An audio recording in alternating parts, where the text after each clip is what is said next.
The pandemic hit me hard. I was stuck in a foreign country with no job. After I made it back to my home country, I lost my job after 6 months and my car died. Sounds like a nightmare, right? But guess what? I survived both with ease, and it wasn't because I won the lottery. It was because I had a simple money management system that helped me to stay calm. Not only once, but every time unexpected bills hit me. Things like budgeting sounds boring, but trust me, this is different. This is about stopping your money from controlling you. The first thing which I avoided all my life was high interest debt. I'd consider everything above 4% as high interest debt.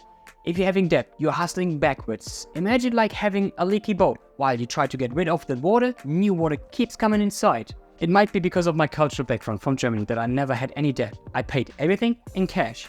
Not literally in cash, I just never owned a credit card till I moved overseas. The trick is to pay it off and not buy anything that isn't over my budget. I know, easier said when unexpected costs are hitting me, but we come to that later. I later learned how to figure out if you could afford something or not. Take the wanted item, let's say a car. The price for a Toyota Camry is about 30k, and as long as I can't buy it twice, I can't afford it. And this rule of thumb saves me from getting into debt. Also, as someone who worked in the automotive industry, I can tell you that buying the car new is a dumb idea. As soon as the car leaves the factory, the car loses value. Either get a used model or do it like me, buy all reliable cars. My last car was a Golf which cost me $1,000. Okay, but if you're in debt, what should you do?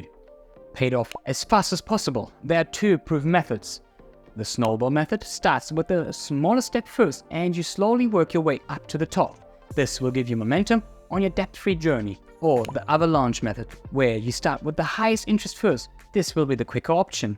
Another way of staying away from debt is to live below your means. Did you see that the neighbor got a new BMW?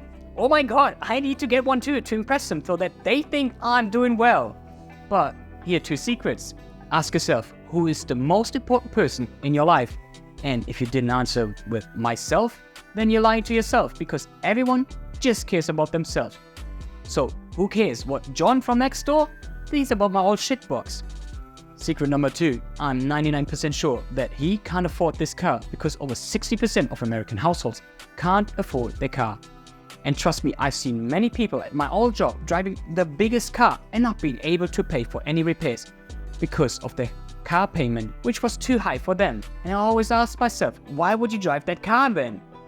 Now, let's dive deeper into the practical aspects of living below your means. How do you even figure out your number? I did this by collecting all my monthly bills. I started with the most important fixed costs, such as rent, utilities, internet, mobile plan, and insurance. Next, I collected all my variable costs, which are as important as the first ones. Transportation to get to work, food, toiletries, and other personal items. Now I know what I need to survive, and everything else are just my wants. When it comes to tough times, I know that I can cut everything which comes after, such as my Netflix and Spotify subscription, the snacks and drinks I get at the service station, the dates with the missus, and the brand new pair of jeans, and so on.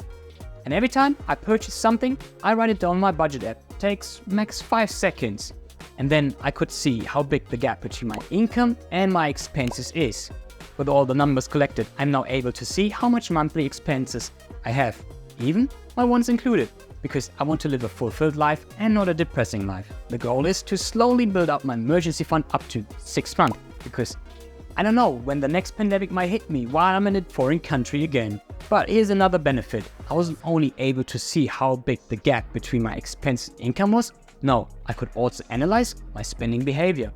Oh my god, I spent $200 for eating out because I was too lazy to cook, and I spent again $250 on clothes and shoes, although my wardrobe barely closes because I have more than enough clothes. If I sum it up, that could be over $5,000 per year because I'm not aware of my spending.